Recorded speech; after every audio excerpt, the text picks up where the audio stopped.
You are the man behind the curtain. The Wizard of Oz. And you're a liar. Manhattan Island becomes resonant with Oz as the Wiz sees it doubling as the Emerald City, and the Cobosphere is adorned with the letters Oz. Oz is a Crowley sigil with the numerical value of 77 in Hebrew and is equated with Pan in Kabbalah. It is thus possible to view both Manhattan Island and the Lost Island as synchromistically compatible. This is Lost Episode Enter 77. Incursion on this station by the hostiles. If so, enter 77. The computer said if there was an incursion by the hostiles, I should enter 77. So I entered 77. We are viewing Star Trek Next Generation episode The Pegasus. This particular episode is based on the Philadelphia experiment, a famous conspiracy theory about a government project that resulted in the accidental teleportation of a battleship. Terry O'Quinn, our Oz Secret Society resonator, teleports a Stargate resonating technology into the episode on a hexagonal mandala.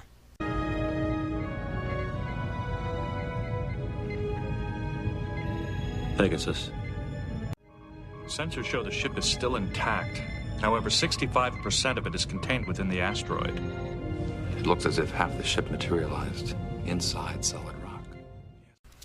Further adventures in the comic books seen on the Oz and Manhattan resonant Lost Island reveal a Stargate opening over New York with exiting marauding aliens, and multiple jumps through vortices by our heroes including Faux Flash. Part 3 postulated that helicopters were involved in the 9/11 Stargate ritual. Part 4 elaborated on the theme, suggesting a connection between the helicopters seen flying over the pyramids the instant they collapsed on September the 11th, and the Abydos carvings of what resemble modern craft, including a helicopter. Owing to the discovery of Thoth McDuck's time-traveling helicopters in ancient Egyptian art, a rather bizarre scenario was hinted at, that of 9/11 involving no less than a portal to ancient Egypt and time travel. The X-Files movie brings with it the resonance of the famous Lone Gunman pilot episode and offers us these relevant synchromistic connections to ponder. Arriving by helicopter, Terry O'Quinn steps on scene only to be blown to smithereens, Oklahoma style. Our Millennium Secret Society member, remembering that McDuck's time-traveling helicopter is called the Millennium Shortcut, who enters Oz-77 and experiments with secret Federation Stargate technology, ready to sacrifice himself for the government's ever-present building-exploding fetish. The arriving police vehicles highlight the September 11th resonance of the scene with the famous emergency number. Another scene of note sees Scully and Mulder having an unpleasant encounter with bees that are part of the government's diabolical plan to spread an alien virus through the unsuspecting populace. A curious coincidence about this subject occurs when we learn that Richard Hoagland's Abydos research in his website, The Enterprise Mission, sees a possible translation of Pegasus as a flying metal horse, which he views as connected to the depictions of flying craft in the ancient Egyptian wall relief. This particular synchromistic investigation has come across its own pair of Pegasus sinks, one flying over the Pyramid Arc in the Smurfs, and another in the Philadelphia Experiment Stargate-themed Pegasus Star Trek episode. We are viewing a recent Justice League animated TV show and a Philip K. Dick Man from High Castle-like storyline where a modern-day America is in control by a Nazi-style government. Thoth Flash and his troop of do-gooders hurtle through stargates, this particular one of Third Reich type origin. The 1991 film The Rocketeer sees Terry O'Quinn playing aviator and famous eccentric Howard Hughes. Go ahead, roll it. We learn that Hughes has built a secret jetpack that Nazi spies are trying to steal in order to further their plans for their favorite pastime, global conquest. A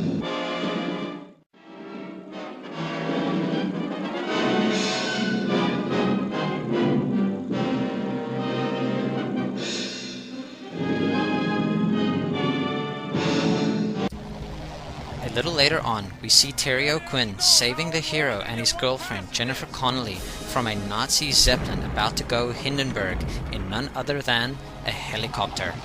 Let's get out of here!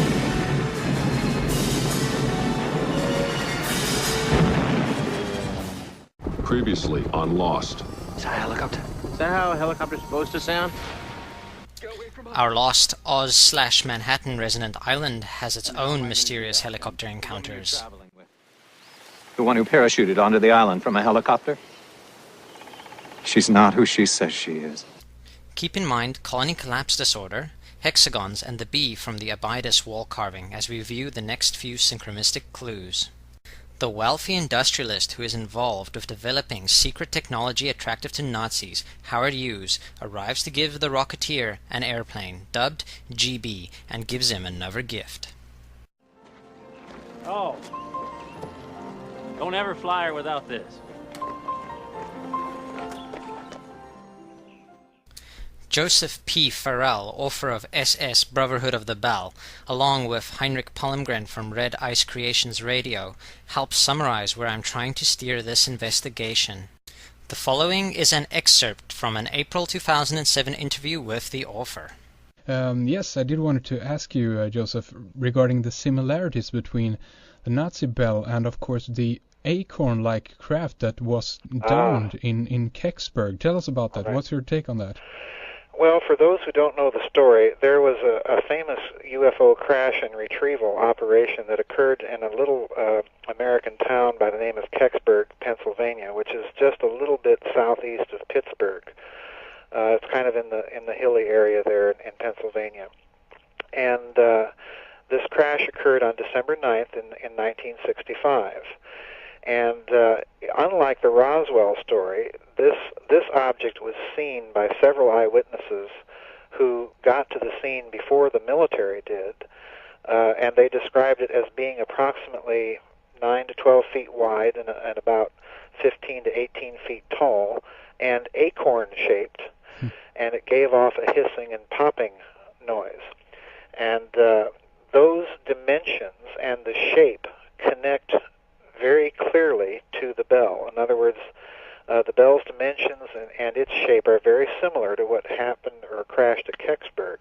And the other interesting connection is the sound, because one of the names that the Germans gave the bell was Die Bienenstock, which is the beehive. So the bell, the bell has another connection there, even in terms of the sound. Oh, yeah.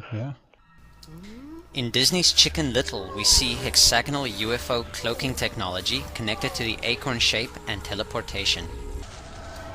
One way this mystical resonance could be interpreted synchronistically is a finger pointing at Stargate technology developed by Nazi forces, this technology being originally from extraterrestrial origin. The Nazi SS was a secret society. Heinrich Himmler modeled it after a medieval order of Teutonic knights. It displayed ritualistic insignia, the Sig rune. 2 lightning bolts were worn on the left sleeve, a rune of power, lightning bolts of the storm god Thor. A wizened old Millennium member unveils occult secrets to a recent initiate. While a familiar face critiques this gentleman's choice of memorabilia in the same episode.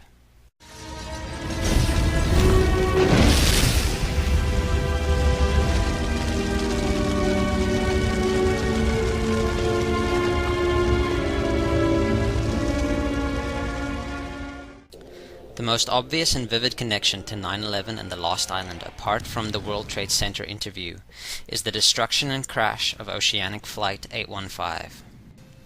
A 1983 Marvel 2-in-1 with an octagonal stop sign amidst the scene of destruction on the cover, and King Tut, Akhenaten's probable heir, on the back, contains the following mysteries.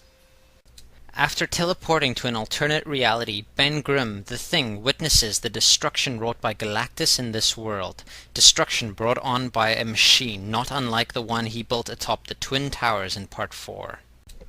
It is revealed that in this reality again the Nazis are triumphant, and the pyramids fly the banner of the Third Reich, a giant stylized solar vortex swastika, and a direct synchronistic hit. When you're alone and life is making you lonely, you can always go downtown. When you've got worries all the